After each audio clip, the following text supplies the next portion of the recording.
Muy buenas noches y bienvenidos a una nueva entrega de nuestro especial El Proyecto es Colombia.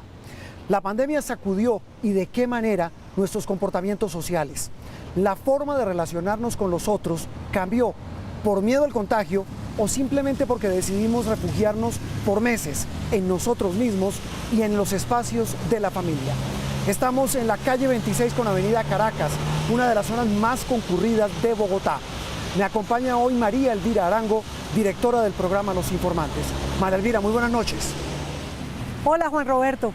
La comunicación, las costumbres, la relación de pareja, el sexo, las concepciones de la muerte, nuestra cotidianidad y nuestra mirada de la vida son percibidos hoy de otra manera. El miedo adquirió nuevos matices, al igual que la confianza en los otros. Salí a la calle a buscar esa nueva sociedad en la mitad de la crisis de la pandemia. Y esto fue lo que encontré.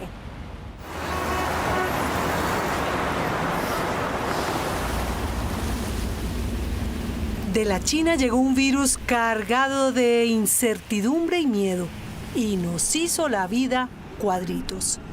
Todo a través de una ventana. Para unos las paredes se encogieron por la falta de libertad y la vida fue un infierno.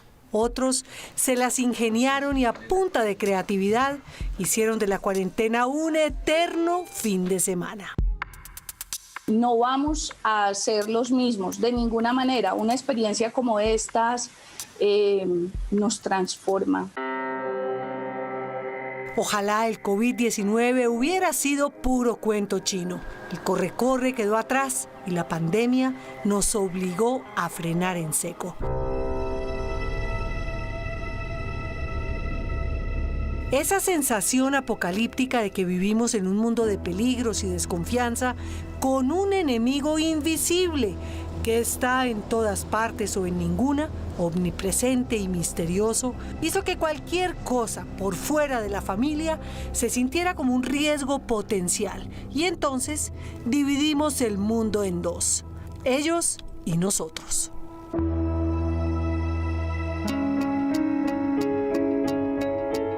Algunas parejas se reencontraron y volvieron a quererse, mientras que otras acabaron su historia de amor cuando descubrieron que ya no podían fingir más, ni convivir más, y decidieron separarse.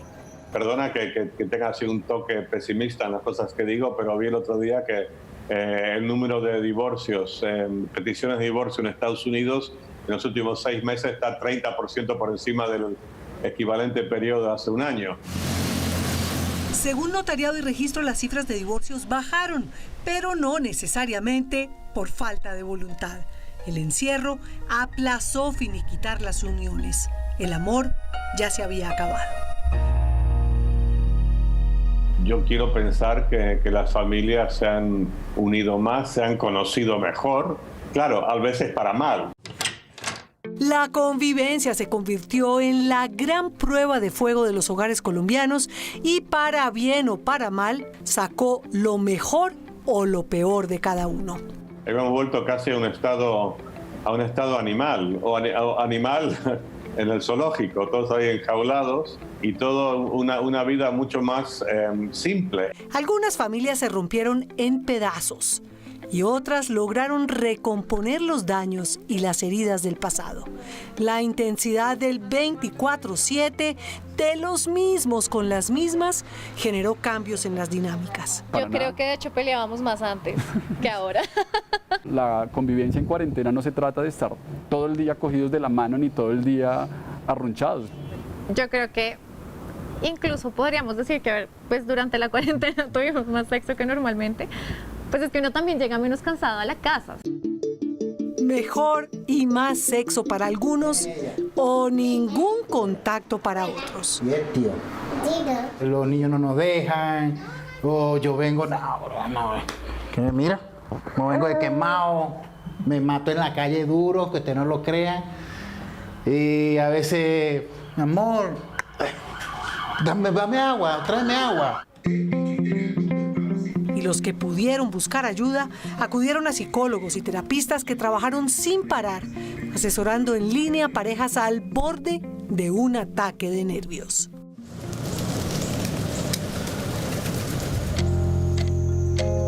Aunque disminuyeron las denuncias sobre la violencia intrafamiliar, sobre todo contra las mujeres y los niños, queda la duda de si fue por la incapacidad y el subregistro de los casos o por la imposibilidad de las víctimas a denunciar, porque convivían con el abusador o porque las familias ampliadas, pero en cuarentena, hicieron de escudo protector que evitó más violencia. Y en este marco de la coyuntura, quienes estaban como cuidadores era un núcleo familiar ampliado. Era la mamá, el papá o los abuelos o los tíos viviendo bajo un mismo techo, y eso permitía la vigilancia de los niños constantemente, no solo por una persona, sino por varios actores del hogar. ¿Y eso qué ratifica? Que los miembros del hogar se vuelven fundamentales para proteger los derechos de los niños. Además del virus y la cuarentena, el 2020 ha sido un año triste para las mujeres. Se han registrado 178 feminicidios. La mayoría de agresores son parejas, exparejas o hombres cercanos a las víctimas. Quiero denunciar públicamente a mi expareja. Me ha venido maltratando desde hace 2 años. El día de ayer cogió y me golpeó, me pegó, me estrujó, me maltrató, me hinchó el ojo. Por eso en la intimidad cambiaron hasta las costumbres y la moda. Yo lo que más disfruté de la cuarentena tal vez fue no tenerme que bañar todos los días obligatoriamente, no maquillarme todos los días, no andar en tacones todos los días. Como mujer, como madre, por la practicidad, pues fue vivir libremente, no usar brasier.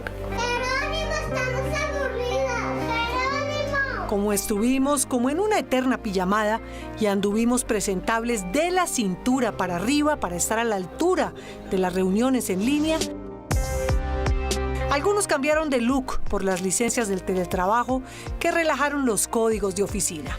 Muchos se cortaron de raíz el problema. Se dejaron las canas, no se pintaron ni se cortaron el pelo, y otros se raparon y nunca se volvieron a afeitar. Aunque la única certeza en esta vida es que nos vamos a morir, tener la enfermedad y a la muerte rondándonos con tanto vigor hizo que los colombianos pensaran distinto sobre su futuro. Donde sí se nota mucho que la gente está preocupada es en los seguros de salud. La verdad, en nuestro país hay 750.000 pólizas de seguros de salud, que no es mucho. Eso cubre más o menos 2,5 millones de colombianos, porque las pólizas pues tienden a ser de grupos familiares. Los colombianos protegemos las cosas, aseguramos más los automóviles incluso que la vida. Solo el 4% del total de las pólizas expedidas en nuestro país son para seguros de vida voluntarios. O sea, de alguna manera nos creemos inmortales. Por eso, como nunca antes, se habló en la sobremesa y hasta con los niños de las últimas voluntades para estar preparados para lo peor. He hablado abiertamente de esto con mis hijos para decirles tienen que prepararse para cuando el abuelito se enferme. Si se enferma, ya lo dejamos que avance tranquilamente para que pues ellos también estén tranquilos y para que ellos también vayan madurando esa idea desde el inicio. Es que lo más difícil durante la pandemia lo sufrieron los que perdieron algún ser querido, los ritos de las despedidas desde lejos. Los ritos funerarios se han visto completamente transformados. Lo que ha generado esta pandemia es fortalecer más estas inquietudes sobre la muerte. Los temores, las angustias y el desosiego sobre la muerte. En tiempos de COVID, los cuerpos son transformados y entregados a los dolientes en un estado cremados, cenizas. Y entonces se salta una fase terriblemente importante para los dolientes del muerto, que es tener la posibilidad de ritualizar el cuerpo. Según eso, el duelo a la distancia es más triste y doloroso. Y lo que hemos visto es que se ha recurrido a eventos post-entierro, pues de manera remota desde las casas, han hecho novenarios de forma virtual, y esto subvierte por completo la forma en que nosotros, como por ejemplo como sociedad colombiana, comprendemos el fenómeno natural de la muerte. Aunque los roles y las relaciones de poder en algunos hogares no cambiaron por la pandemia, la familia de Raúl Suárez sí cambió para siempre. Mira qué cantidad de losa, todos los berracos días es la misma vaina. Ya, tranquila, ya cerré la llave. Como queda vuelto nada del piso, entonces es mejor de una vez trapear. En una sociedad tan machista como la nuestra, floreció en algunos hogares una nueva masculinidad. Solidaridad de muchos, que se repartieron oficios y lograron adaptar sus casas en oficinas y salones de clase. Martín García está conectando el audio. Para que la vida pudiera fluir lo más normal posible. Me he metido poquito en ese rol de la barridita diaria, la limpiadita de mesa diaria. Estaba en clases virtuales y yo estoy respondiendo a la pregunta y de fondo, mazamorra, familia, mazamorra. Sí encontramos que muchos padres de familia se empezaron a involucrar en esa educación inicial, en las tareas, en el desarrollo motor y cognitivo de sus hijos, de quiero seguir compartiendo el almuerzo, la comida, que tenemos que entender que la institución más importante para el desarrollo de la niñez es la familia. Esta pandemia nos tiene que dejar unas lecciones y la primera de ellas es la necesidad de contar con la familia, de buscar en ella la protección que necesitamos, de convertirla en el centro de la vida social y en la necesidad de fortalecerla. Salimos mejor o salimos peor, pero no vamos a salir iguales. Algunas familias que estaban alejadas aprovecharon la distancia obligada y el encierro y se volvieron a encontrar. Y hubo toda clase de eventos y celebraciones por internet. Florecieron romances, hubo matrimonios, cumpleaños, peleas y reconciliaciones. Volvieron los planes de otra época. Los juegos de mesa y los rompecabezas se agotaron en los almacenes de grandes superficies en todo el país. Los adolescentes tuvieron que amarrarse las alas con sus sueños en pausa. Yo apliqué a una beca para estudiar mi pregrado en Rusia. Durante cuarentena seguí en el proceso, pero nos aplazaron como el inicio de los estudios pues hasta el próximo año sin saber si realmente la podamos ejercer. Y los solitarios, por elección o por obligación, estuvieron más solos que nunca, agarrados de la tecnología o con su mascota preferida. En el país hay 4,5 millones de hogares con perros o gatos, más animales de compañía que antes de la pandemia. Sufrieron también esas familias con mayores, en ancianatos o en centros de compañía, o los que estaban lejos y no lograron llegar a tiempo a sus casas cuando cerraron las fronteras y el transporte. En cuarentena aprendí a valorar lo que es la presencia de la familia. Me sentía solo con mi señora, solitos. Eso era grave para nosotros.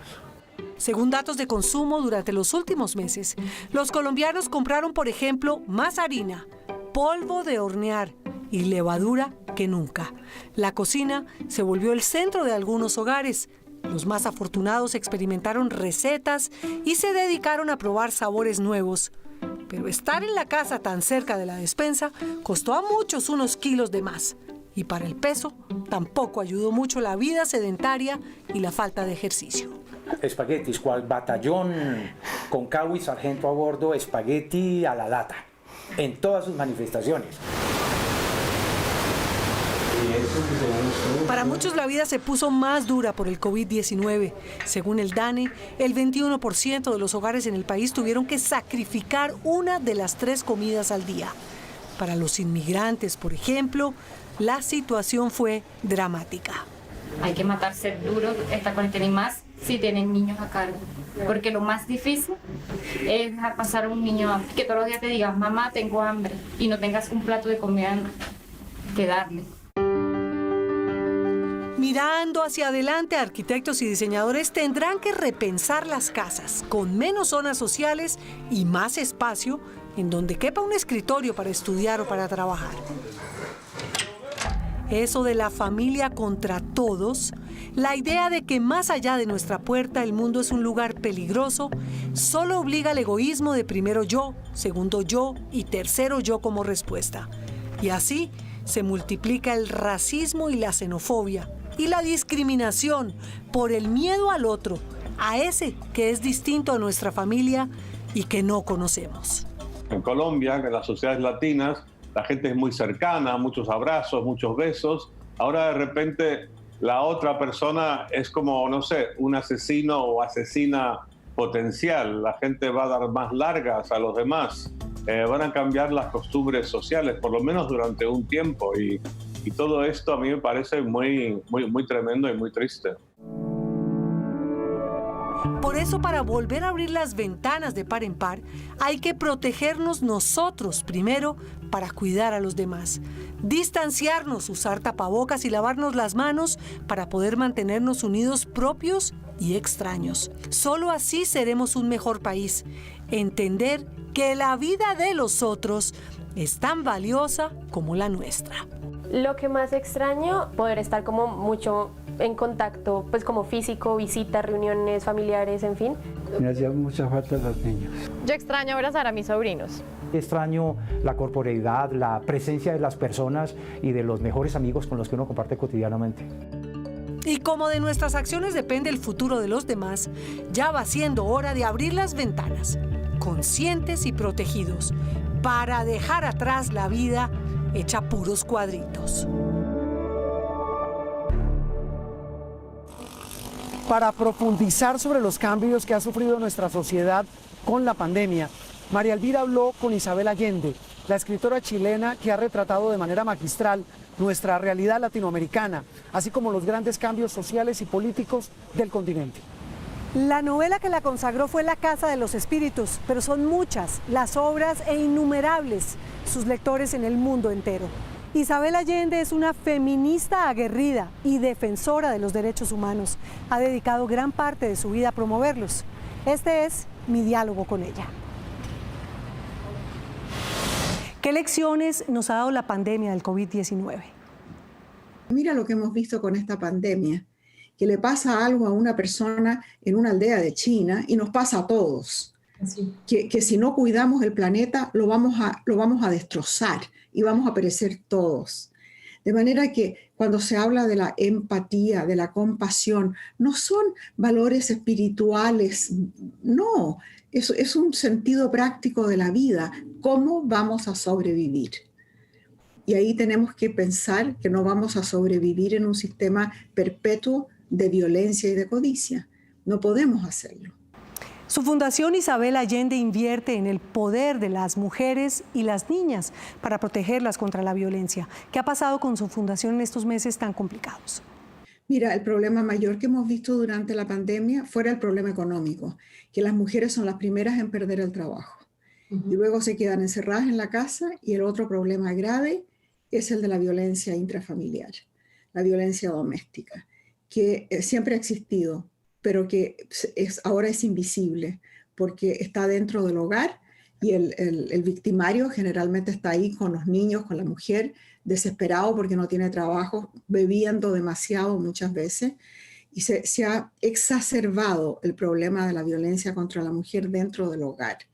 Y la misión de mi fundación es invertir en el poder de las mujeres y las niñas, las más vulnerables. Y trabajamos mucho con inmigración, con la gente que está esperando asilo en la frontera de los Estados Unidos con México, donde hay verdaderos campos de refugiados y donde las mujeres están en una posición extremadamente vulnerable. Durante las cuarentenas, todos en las mismas cuatro paredes. Cambió la relación de poder en algunos hogares. Los hombres asumieron otros roles. Tuvieron que cocinar o lavar, limpiar, cuidar los niños. ¿Usted cree que algo de eso se va a quedar? ¿Qué pasó con las familias durante la pandemia? Querida, yo creo que tú eres muy optimista. Yo creo que en la mayor parte de los casos, en la familia encerrada, el peso doméstico recayó sobre la mujer. Los niños dejaron de ir a la escuela, las madres están haciendo escolaridad en las casas. Las mujeres siguieron haciendo el trabajo doméstico de siempre y además tuvieron que meterse en la computadora para hacer Zoom con su trabajo. Lo que yo veo, lo que me dicen, lo que yo he visto a través de la fundación, es que son las mujeres las que están más agobiadas con esto, las que perdieron primero el trabajo y las que lo van a recuperar las últimas. ¿Cree que la humanidad va a ser diferente después de la pandemia? Yo creo que yo soy mucho más optimista y creo que lo que va a pasar en el futuro es que de esta lección vamos a sacar una nueva normalidad, que no se va a presentar inmediatamente, pero la vamos a ver y no dentro de tanto tiempo. ¿Y vivir cómo? ¿Viviremos una vida más amable, más sencilla, con más conciencia de nuestro planeta? Hemos visto en este tiempo cuán importantes son las relaciones humanas, la falta que nos hace poder abrazar a las personas que queremos, poder estar con los amigos, tomarte un cafecito o un vaso de vino con la gente que quieres, la gente que te gusta, y no podemos hacerlo. Entonces, apreciar todo eso.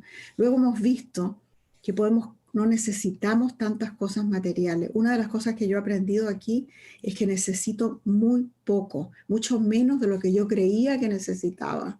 Y nada más que respirar el olor de los pinos y del laurel y sentir el aire fresco en la cara y todo eso, después de haber estado todo el día encerrada, me doy cuenta de lo maravilloso que eso es y cómo tenemos que cuidar el planeta. Este virus nos ha demostrado que la crisis mundial no es solo una crisis de la salud, también de falta de liderazgo de nuestros gobernantes. ¿No le parece que debemos preguntarnos cuál es el mundo que queremos?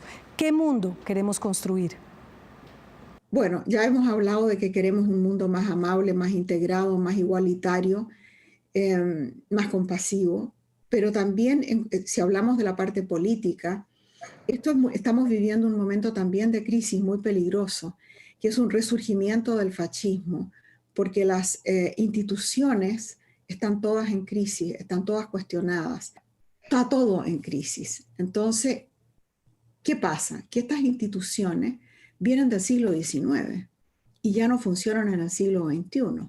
Entonces, parte de lo que tiene que hacer la democracia es reinventarse, reinventar las instituciones e incorporar a la gente. Ya la gente no se siente interpretada.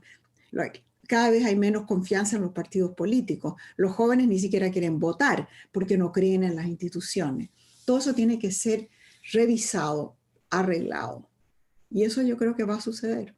Pero personajes como Trump, por ejemplo, exacerban las diferencias, exacerban el odio, la xenofobia, la misoginia, el racismo, porque así obtienen esa efervescencia del terror de la base, que funciona así, funciona metiéndole miedo a la gente, miedo al otro, miedo a lo que es diferente. Yo en los años de mi vida, te digo, le he perdido el miedo a casi todo. Los niños y los viejos encerrados, la falta de socialización, la falta de un beso con la abuela, los viajes. ¿Qué ha extrañado usted? Lo único que extraño es abrazar a la gente que quiero, estar con mis nietos, estar con los amigos, tomarme un vaso de vino, sentada en un café en alguna parte con alguien que quiero. Estoy cansada de lavar platos. ¿El COVID ha llegado a su familia, señora Isabel? No, por suerte no. Y eso que vivo en una parte muy vulnerable, porque California está pésimo con respecto al virus. Y la parte donde yo vivo también. Pero nos cuidamos, mi marido y yo, y parece que la familia se está cuidando también. Tengo un poco de miedo con los nietos, porque ellos son mucho más irresponsables y se juntan con otros amigos y qué sé yo. Y apenas salga la vacuna, ¿se la va a poner? Inmediatamente. Apenas esté disponible me la pongo. Yo habría sido uno de los voluntarios, pero no me cayó, no me tocó. Gracias, un honor. Definitivamente las redes sociales transformaron la manera en que nos relacionamos. En estos tiempos de pandemia, en donde no nos encontramos con facilidad cara a cara, hemos recurrido a la tecnología para vernos y para expresarnos.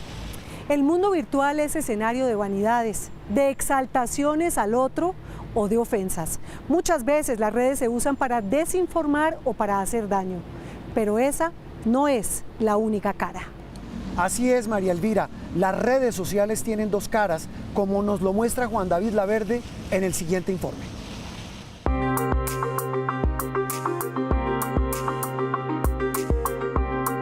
Hablar del mundo que antecedió a las redes sociales parece tan antiguo como los papiros o las pirámides. De tal forma nos revolcaron como sociedad que alteraron para siempre nuestra forma de entender la vida. Empezando por el sentido del tiempo. Un trino o un post de hace una hora parecen una crónica de Indias. Todo envejece tan rápido en las redes que digerir el mundo a esas velocidades nos causa reflujo. Y sin embargo, nuestro antiácido es también nuestra obsesión. Seguir deslizando una y otra vez la pantalla del celular. No vaya a ser que nos perdamos la siguiente fotografía que seguramente olvidaremos mañana. La megalomanía, que es una cuestión de la infancia, es decir, los niños piensan que el mundo gira alrededor de ellos, está sobreviviendo todas las etapas hasta la adultez gracias a las redes. Es decir, hay viejos de 35 años que pueden sentir que el mundo gira alrededor de ellos porque ponen un tweet por la mañana y 100 personas les ponen un like, y quién no siente que es el más importante del mundo si 100 personas se lo dicen. Además de esa hoguera de las vanidades, al escritor y columnista Ricardo Silva Romero le preocupa el pensamiento de manada que circula por las redes, la urgencia por apedrear al otro, por destriparlo y humillarlo si se resbala. Es muy fácil reducir a los demás a un par de rasgos y de frases sueltas en las redes. Es muy fácil volver a cualquiera meme y lanzarlo a las fieras, y eso es muy grave porque somos nuestro contexto y somos nuestros matices, y es una forma de aniquilación. Mauricio Gómez, más conocido como La Liendra, es toda una celebridad en ese mundo 2.0. Tiene 21 años, 5 millones de seguidores en Instagram y en Facebook, y su propia teoría sobre las redes. Te tengo la respuesta correcta de por qué en las redes hay tanto odio. Porque las redes sociales se hicieron primordialmente para compartir tus momentos felices, y a la gente no te gusta verte feliz. La gente por redes son las personas más tóxicas y más groseras que existen, y no hay peor persona más grosera que una persona detrás de un celular o un computador.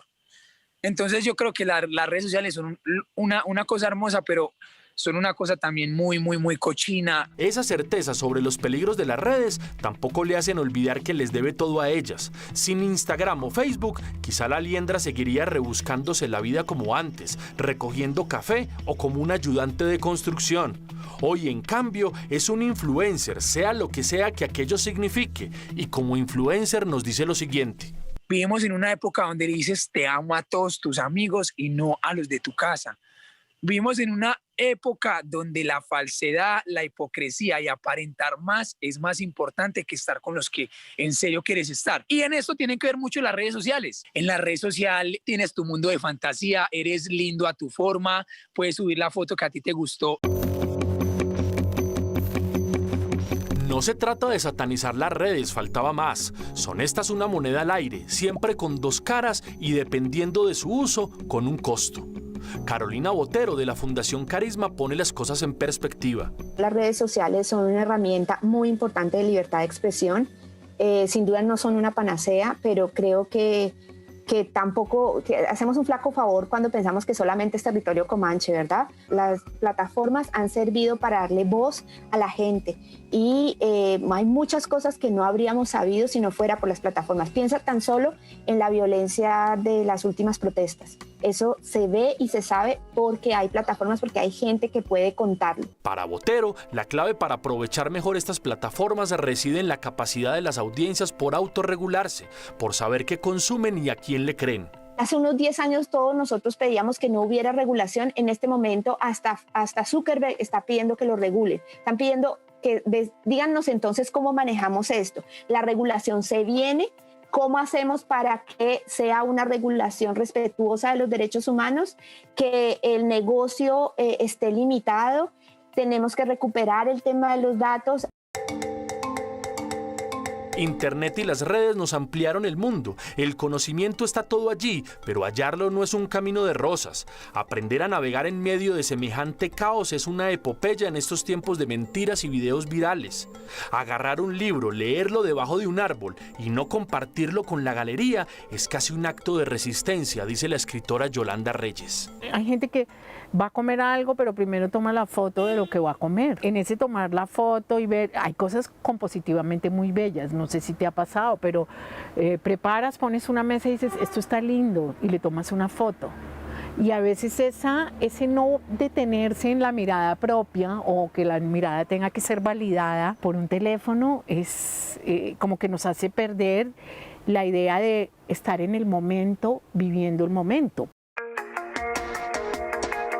Es decir, nos perdemos del mundo 1.0 por tratar de embellecer el mundo 2.0. ¿Para qué? Como si lo que no estuviera en las redes no existiera. Pero, ¿adivinen qué? Existe. No obstante, resistir a esa dictadura del algoritmo y la burbuja que aceptamos para satisfacer nuestro espíritu de mirones cada vez es más difícil. Y la tiranía del clic es que es también tu autoestima. Si no tienes no sé cuántos likes, no eres nadie. Y además así también te juzgan. Rosa Moreno tiene casi 70 años y 91.000 seguidores en Twitter. Es abuela, es pensionada y es un fenómeno en esta red social. Desde su casa en Medellín critica el poder con la sabiduría y el reposo de los años. Te cuento que a mí no me han atacado masivamente nunca. Lo que me dicen es vieja y mamerta, dos cosas que soy y que no niego y que no se pueden negar. Para ella, las redes tienen el lío de la inmediatez sin contexto y de los hígados que hablan por encima de la razón. La libertad de opinión, dice, no es una licencia para injuriar impunemente. Su consejo es el siguiente antes de cualquier trino. Hay que tener una actitud crítica y mirar y confirmar. Y mirar por varias fuentes o esperar un ratico. Y el amor, las redes también alteraron lo que asociamos al amor y al sexo. Siempre a un clic de ellos. Son los nuevos bares y las plataformas son el barman que no pregunta cómo terminó la noche. Hay que desdramatizarlo, que son personas conectándose, que son relaciones interpersonales, que bueno, uno podrá decir la fidelidad o la monogamia es más importante, pero eso me parece que parte de uno, lo hace bien. Quien lo quiere vivir tiene un lugar donde vivirlo sin culpa, ¿no? Lo dice desde Argentina Matías Lamouret, representante de la red social Second Love, creada para que personas casadas o con una pareja estable puedan tener una aventura con alguien en su misma condición. Una plataforma con 17 millones de usuarios en el mundo y 100.000 en Colombia. El día de más conexión son los días que uno pensaría jueves, viernes, no, los lunes, martes. Después del fin de semana, después de la vida familiar, es donde acuden a este tipo de redes. Por los horarios, el mediodía y la última hora laboral, ¿no? Lo que sería en algunos países las 4 o las 5 de la tarde. Tantos mundos a un clic de distancia, Ricardo Silva añade que las redes funcionan como mini documentales de los amores que van y vienen. Hoy en día uno puede seguir casi documentales sobre las parejas en sus redes sociales, desde que se conocen, desde que se comprometen para casarse. Uno puede ver el matrimonio, puede ver cuando tienen hijos y puede ver cuando se separan. Y todo se complica aún más en estos tiempos de pandemia. Juan Esteban Constaín, sin embargo, nos lanza el siguiente salvavidas. Al final, los amores que sobreviven a la peste es porque estaban destinados a ser eternos y eso es muy bonito. Sobrevivamos pues a la peste y a la ansiedad exacerbada por las redes ahora que se anuncia la vacuna.